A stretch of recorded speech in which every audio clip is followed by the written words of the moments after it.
Chers citoyens du monde entier, communauté nationale et internationale, voici la vidéo témoignage de Monsieur Barbary Ambou Sistef, qui a manifesté ce 1er juin 2019 au niveau de l'avenue Kennedy, au centre-ville. Admirez son dos, les séquelles de la torture qu'il a vécu à l'issue de son passage au niveau du secrétariat d'État à la Défense. Torturé par des gendarmes identifiés, mobilisés pour la circonstance. Donc, Monsieur Barbary Ambou Sistef, dites-nous, qu'est-ce qui s'est passé le 1er juin? Qu'est-ce qui vous a marqué? Qu'est-ce que vous avez vécu comme signe de torture? Vous avez la parole. Oui, merci. Comme vous l'avez dit, j'ai pris part aux manifestations du samedi 1er juin. Et on a été interpellé au niveau de Casino avec d'autres amis politiques. Mais là, il y a une première chose qui m'a marqué. On a un ami politique, David Koloko, qui a eu, après avoir inhalé les gaz lacrymogènes, qui a eu une crise. Il s'est évanoui. C'est ainsi que, couché, en train de faire cette crise, les forces de maintien de l'ordre, au lieu d'apporter leur assistance pour l'aider. Les policiers ou les gendarmes? Gendarmes et policiers confondus. Au lieu d'apporter leur assistance à ces personnes qui étaient en danger, ils ont trouvé mieux de venir, particulièrement policiers en service au commissariat central numéro 1, que je peux identifier. Il s'appelle comment? Je n'ai pas son nom, mais en face de lui, je sais qu'il est en service au commissariat central numéro 1 et je peux l'identifier. Il est venu, il a commencé à botter cet ami politique qui était couché au sol en train de faire une crise. Et c'est ainsi que nous, on nous a mis avec cet ami politique dans un petit pick-up de gendarmerie, superposé avec les casques, les sacs de bombes lacrymogènes, mettre des personnes même encore sur l'ami politique David Koloko qui était en train de faire une crise. C'est ainsi qu'on est arrivé au CED, on a retrouvé d'autres militants et sympathisants qui avaient déjà été arrêtés. On nous a mis tous dans une salle au niveau du groupement de gendarmerie qui se trouve vers le lac central. Là-bas, on a commencé par nous identifier, demander nos cartes d'identité, nous identifier, retenir nos téléphones et autres objets, mettre dans les enveloppes. Puis on est passé à la phase d'audition. Au début, on commençait d'abord par les présentations et on entrait proprement dans le sujet en posant des questions. Moi, j'ai dit à l'enquêteur qui devait m'auditionner que je ne pouvais pas répondre à ces questions, que je le ferais seulement en présence de mon avocat. Il n'a pas proposé de résistance, il a marqué ça sur le PV et il m'a demandé de repartir là où j'étais, il a agrafé. Après, on est arrivé au niveau du groupement de la gendarmerie à 11 h. À partir de 12 h, on a remarqué qu'on a commencé à déporter certains appels. On a d'abord déporté un premier groupe de militants et sympathisants, parmi lesquels il y avait 6 garçons et 4 filles. On est parti avec eux, on ne savait pas où on allait avec eux. Puis on est revenu 1 heure de temps après. On a pris un deuxième groupe, puis le troisième groupe, moi j'étais dans le troisième groupe. Ce qui fait qu'on m'a amené au niveau, c'est quand on nous prend, on était dans notre troisième groupe, on était 10, c'est là où on nous notifie que bon, voilà, on vous amène au CED. On nous fait monter dans le car qui était là. Entre-temps, comme je n'avais rien mangé depuis le matin, il y a une amie, une militante qui était là, qui m'a donné des croquettes. J'étais en train de manger ces croquettes. Il y a un des gendarmes en civil qui me dit que ce que tu es en train de manger là, tu vas vomir. Je lui demande que mais je vais vomir comment. Il me dit que ok, tu vas comprendre. Et on monte dans le car, on parvient, on arrive au niveau du CED à 14h30. Là-bas au CED, dès qu'on descend du car, on trouve tout un dispositif d'hommes, apparemment des gendarmes, mais sans tenue, sans identifiant, qui étaient là. On commence, c'était comme une chaîne. On commence au début, il y avait un qui lui était là pour donner une première gifle. Il m'a donné une gifle au niveau de l'oreille. Je suis parti chez le deuxième, lui également, il m'a donné une deuxième gifle au niveau de l'oreille. Si bien que là maintenant, j'ai des difficultés, je n'entends pas bien de cette oreille. L'oreille droite, je n'entends pas bien et j'ai l'impression qu'il y a de l'eau à l'intérieur. Après, on vous faisait passer chez un troisième homme qui lui vous donnait un coup avec la matraque au niveau du bas du dos. Après ça, on vous demandait de retirer les chaussures. On retirait les chaussures, on vous demandait de vous mettre accroupi et de faire la marche du canard pour monter une colline. Et pour monter cette colline, ce n'était pas vraiment facile. C'était goudronné, on grattait nos genoux sur le goudron, nos orteils. C'est fait que, arrivé au sommet de la colline, vous aviez déjà des égratignures partout. Et là maintenant, ce n'était que le début du calvaire, parce que il fallait maintenant descendre une colline, et en descendant cette colline, il y avait tout un autre dispositif. Des hommes, au moins 5 hommes, chacun avait son matériel. Certains avaient des fils de courant, les courants de haute tension. Certains avaient des tuyaux dans lesquels ils avaient mis des courants. Certains avaient des morceaux de bois. J'ai vu particulièrement là, en prenant son morceau de bois qui avait des clous, il tapait juste pour essayer de plier les clous qu'il y avait sur le bois. Et il utilisait ce bois pour nous frapper. Arrivé à ce niveau, on était tous accroupis, c'était toute une longue chaîne. On a retrouvé ce qu'on avait déjà déporté. C'est là où on comprenait, là où on amenait toutes les personnes qu'on déportait. On était là tous accroupis. On venait, quelqu'un passait avec le câble, il nous fouettait partout. Sur la tête, sur le dos, partout, comme je le répète. Et on nous faisait avancer. Et plus on avançait, on tombe sur un autre qui a aussi sa part de matériel et il vous assène des coups. Au dernier niveau, il y avait un monsieur qui avait un morceau de bois. On se plaçait à plat ventre et il vous assénait au moins 2 coups au niveau des fesses avec ce morceau de bois. Après ça, on vous mettait dans un couloir. Nous particulièrement, on nous a mis dans un couloir où ça sentait les urines et les cacas, toutes des mauvaises odeurs. Après, ils ont ouvert le robinet pour que l'eau coule là où on se trouvait. On est resté là pratiquement 10 minutes. On a un peu soufflé. On pensait que bon, on devait nous laisser là, que le calvaire était terminé. Or, ça ne faisait que commencer. Parce que là, on était peut-être aux environs de 16 heures. Après, on est venu nous retirer de cet endroit, nous amener, commencer à faire des exercices, faire des pompes militaires avec les coups de poing. On fait des pompes, au moins 200. Faire des abdos, levez-vous, asseyez-vous, couchez-vous, nous manœuvrer. Et ce qui était là, chacun, parce que cet endroit, c'est comme si ce sont des gendarmes et même des éléments du BI qui résident, parce qu'il y a des dortoirs. Quand chacun arrivait, il partait également chercher son matériel et venait également nous asséner des coups à tour de rôle. Et on est resté là. Il y avait même une autre punition où on demandait de porter. On te demande de porter un autre militaire avec qui vous étiez. Vous le portez sur vos épaules et vous restez au moins 10 à 20 minutes avec lui comme ça. Là, vous n'avez pas le droit de vous accroupir ou le droit de vous fatiguer. Parce que si vous tombez ou bien vous le faites tomber, vous allez recevoir des coups. On nous a tapé tout au long de la nuit, ainsi de suite.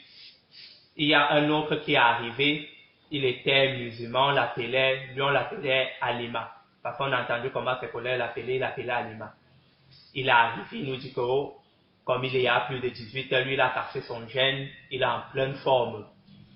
Il a commencé à demander, on était d'un côté, il prenait un par un, tu viens, tu te couches au sol avec une planche, il frappait de toutes ses forces jusqu'à 3 coups.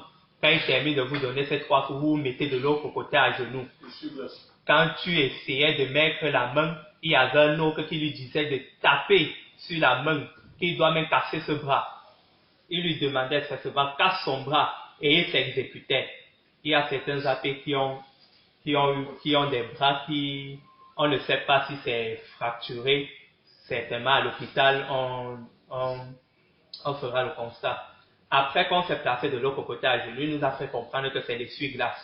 Donc, quand il va terminer de taper tout le monde, on va passer d'un côté. Après, il va recommencer. Chacun va encore revenir. Ben, il fallait que chacun reçoive au total 6 coups.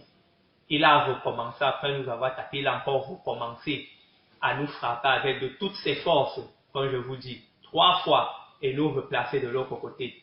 C'est aux environs de 19 à 19h30 qu'il y a un autre officier apparemment qui, parce qu'il était en civil, il est arrivé, il a demandé à s'entretenir avec nous. Malgré ça, et il faut noter qu'il y avait un acharnement particulier sur certains AP. Parce que certains AP, il y avait l'un qui avait un t-shirt « Je suis Kamto ». Ils se sont particulièrement acharnés sur lui. Il y avait également un autre AP parce qu'il s'appelait Kandem Lokam. Il donne Kamto parce qu'il disait que les noms se ressemblent et c'est un nom Baham. Ils se sont également acharnés sur lui. Donc, quand on a commencé à discuter avec apparemment cet officier, on était placé là. D'autres arrivaient encore, d'autres officiers toujours en civil arrivaient également.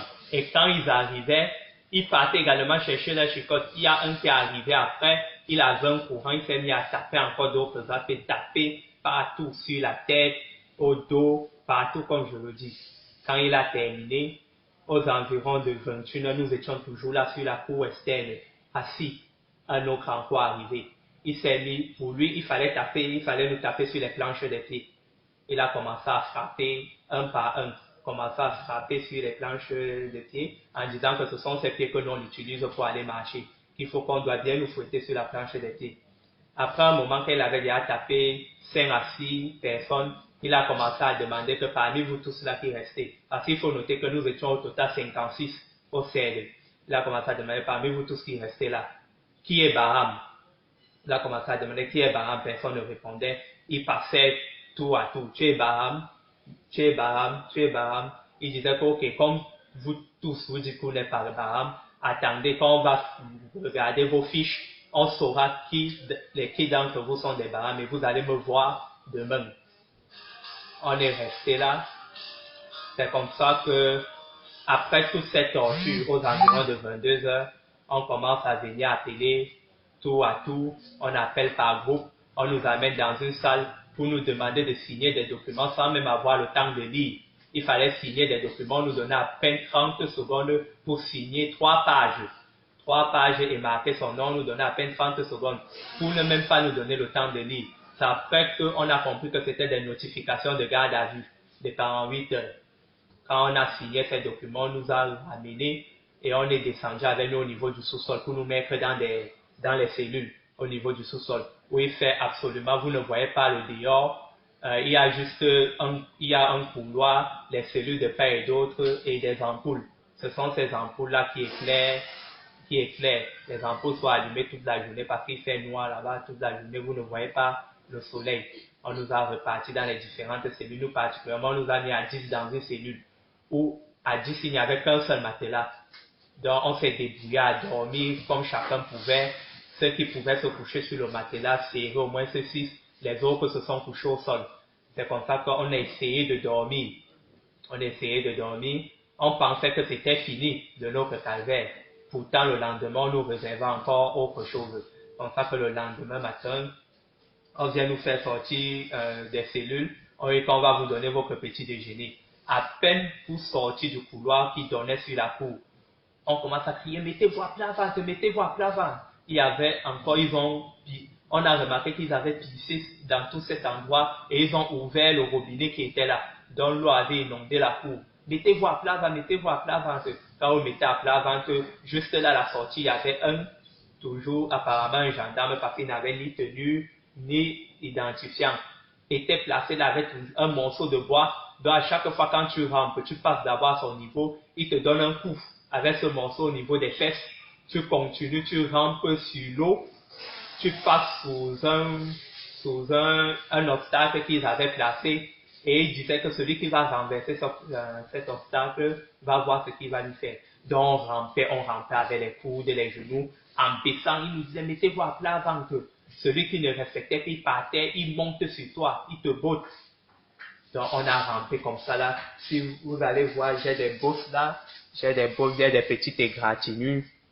Donc, on rampait comme ça là, on arrive à un niveau où il y avait la boue, ça sentait les urines, on n'avait pas le choix. Si tu ne veux plus avancer, on te tape, on continue à te taper. Et à un autre niveau, vous trouvez une deuxième personne aussi avec son morceau de bois, que quand vous arrivez à son niveau, il vous donne encore un autre coup au niveau des fesses. Après, on nous a attassés, on demandait aux autres, montez sur les autres, montez sur les autres. On se couchait les uns sur les autres. On dit, baissez vos têtes, fermez les yeux, dormez. Et quand tout le monde s'est attassé là, il venait, il montait sur nous. Particulièrement moi, il y a un qui est monté sur moi au niveau du cou. Il montait sur nous, il courait même sur nous. On nous laissait là, on nous a malmenés. Levez-vous, allez vous approcher, pendez-vous. Il y avait un endroit où il y avait des bois, on disait pendez-vous. Vous partez, vous pendez-vous, restez au moins pendant 10 minutes. Quand vous vous fatiguez, que vous n'en pouvez plus et que vous voulez mettre les pieds au sol, on vient, on vous frappe. On vous frappe, donc vous êtes tellement obligé de rester jusqu'à épuisement. Et il faut noter que on était déjà là au matin et dans tout ça, on n'avait pas mangé depuis 10 heures qu'on nous avait interpellés au niveau de casino. On n'avait pratiquement pas mangé et on ne faisait que nous battre, nous manœuvrer, tout ça sans nous donner à manger. Ils nous ont tapés, nous manœuvrer, monter comme ça, la fête des pompes, asseyez-vous, chantez les chansons, faites la prière. Aujourd'hui c'est dimanche, faites la prière, chantez. On nous obligeait à chanter, on restait là, on était assis. Après, ils ont commencé à nous dire qu'il y a une prière là. Je commence. Il y a celui qu'on appelle Alimala qui a dit je commence. Apparemment, ça disait notre canto qui est au ciel, etc. Ils nous demandaient allez, continuez, recitez. On était forcés, on récitait, on n'avait pas le choix. Chantez. Quand on termine, on s'assoit, on pense que c'est fini. On recommence. Montez, courez, celui qui va arriver le dernier, on va le frapper. Oh, après, à ce niveau, il y a maintenant un responsable qui est venu, c'est lui qui a demandé que l'on ne les mouillait plus et ne les tapait plus. On nous a placés, on a demandé qu'on se place par groupe de 5, on s'asseye au sol. On a commencé à demander ceux qui avaient déjà été auditionnés, ceux qui n'avaient pas encore été auditionnés, ceux qui avaient été enregistrés, ceux qui n'avaient pas encore fichés, ceux qui avaient été fichés, ceux qui n'avaient pas encore été fichés. Tout ça après nous avoir torturés. C'est là où on décide de débuter avec les auditions. Moi, on vient me prendre aux environs de 14 heures pour aller m'auditionner. C'est un lieutenant qui était chargé de mon audition avec 8 autres personnes. Est-ce que vous connaissez son nom? Oui. Il s'appelle? Le lieutenant Allo Mba Maxime. C'est lui qui était chargé de mon audition. Il vient, il nous prend, nous étions 8, on part avec lui, on monte, on arrive au niveau de son bureau, on nous fait d'abord asseoir au sol dans la salle d'attente. Il débute par moi. Il m'appelle, j'entre dans son bureau, il me dit que, écoute, quand je pose une question, il faut répondre simplement, je ne veux pas trop de complications, parce que si tu ne fais pas ce que je veux, tu vas voir de quoi je suis capable, etc. On continue avec les menaces. On était déjà d'abord dans un état d'esprit où on savait que si tu ne fais pas ce qu'il te demande de faire, tu seras frappé. Donc dans cet état d'esprit, je répondais juste oui, je comprends. Donc on n'était même pas en état, puisque jusque-là, il était déjà 14 heures le lendemain de notre interpellation, on n'avait toujours pas mangé. On était fatigué parce qu'on n'a pas pu bien dormir et on a été torturé. Et c'est là où on nous amène pour des auditions. Donc on n'était vraiment pas en état pour ces auditions. On commence par les présentations, ton nom, le nom de tes parents, où tu habites, ce que tu fais dans la vie, etc., etc. On nous demandait le contact d'une personne à informer. Le contact d'une personne informée qu'on était détenu au niveau du CLS. Là, après, on débute avec les questions. Il me demande d'abord, il me notifie, sans me dire au préalable que j'ai le droit de garder le silence et de parler en présence de mon avocat. Là, il n'y avait pas question de ça. Il fallait seulement parler. Parce que les militaires et sympathisants qui ont essayé de dire qu'ils ne voudront être auditionnés qu'en présence de leur avocat ont été tellement battus que nous autres, après, on partait seulement que si on nous pose des questions, on va répondre pour éviter qu'on continue à nous frapper. Comme ça, quand on arrive, il me notifie ce qu'on me reproche. Il me dit qu'on vous on vous reproche entre autres hostilité à la patrie, insurrection, rébellion, trouble à l'ordre public, manifestation illégale et autres. Il me dit que pour introduire, est-ce que vous avez quelque chose à dire? Je lui ai dit, je sais, oui, j'ai manifesté, je ne vais pas le mentir, je suis militant du MRC, à l'appel qui avait été lancé par le président Maurice Kamto depuis la prison principale de Koningui pour les manifestations du 1er et du 8 juin, dont on connaissait les motifs qui ont été mis dans nos différentes déclarations. Oui, je me suis rendu au niveau du marché central ce jour pour manifester parce que je partage effectivement beaucoup de motifs qui ont été évoqués qui me touchent particulièrement. Et je lui ai fait comprendre que peut-être on peut nous reprocher d'avoir participé à une manifestation illégale parce que vous dites que le préfet du Fundi avait interdit ces manifestations, mais on n'a pas eu notification de cette interdiction. Peut-être qu'on peut nous reprocher ça, mais je ne pourrais m'insurger, on ne pourrait me reprocher d'être d'insurrection, de rébellion et autre chose, parce que je suis Camerounais et j'aime mon pays. On a continué les auditions. On est arrivé à un niveau qui m'a marqué où il parlait particulièrement de la base. Il me demande qui donne les ordres à la base. Là, je lui dis que moi, je ne peux pas répondre à cette question, je ne connais pas. C'est à ce moment qu'il sort une arme à feu. Il place l'arme, il me menace. Il me dit, si tu vois cette arme, si tu ne veux pas répondre, il enlève la sécurité. Tu vois cette arme, il enlève le chargé, il me montre une balle.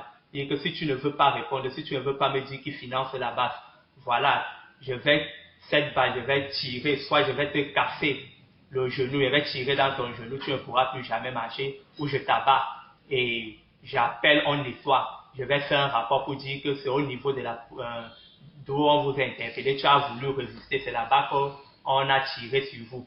Donc, déjà, il m'a menacé avec cette arme. On était déjà dans un état où on répondait seulement aux questions, tout ce qu'il disait. Et après, dans la nuit, ils sont venus avec des documents, nous demander, après nous avoir torturé tout, dans l'état où on était, ils nous demandaient de signer des fiches d'engagement pour déclarer qu'on ne manifestera plus jamais. Et particulièrement le 8, qu'on ne prendra pas part aux manifestations du 8. C'est le dimanche là, dès 20h, qu'on a pu manger quelque chose. Donc, et on a été libérés ce lundi aux environs de 6h30, 7h. Merci beaucoup pour votre témoignage. Chers citoyens du monde entier, communauté nationale et internationale, voici la vidéo témoignage de M. Barbary Ambou Sistève, qui a manifesté ce 1er juin 2019 au niveau de l'avenue Kennedy, au centre-ville. Admirer son dos les séquelles de la torture qu'il a vécu à l'issue de son passage au niveau du secrétariat d'État à la Défense. Torturé par des gendarmes identifiés, mobilisés pour la circonstance. Donc, M. Barbary Ambou Sistève, dites-nous, qu'est-ce qui s'est passé le 1er juin? Qu'est-ce qui vous a marqué? Qu'est-ce que vous avez vécu comme signe de torture? Vous avez la parole. Oui, merci. Comme vous l'avez dit, j'ai pris part aux manifestations du samedi 1er juin. Et on a été interpellés au niveau de Casino avec d'autres amis politiques. Mais là, il y a une première chose qui m'a marqué. On a un ami politique, David Koloko, qui a eu, après avoir inhalé les gaz lacrymogènes,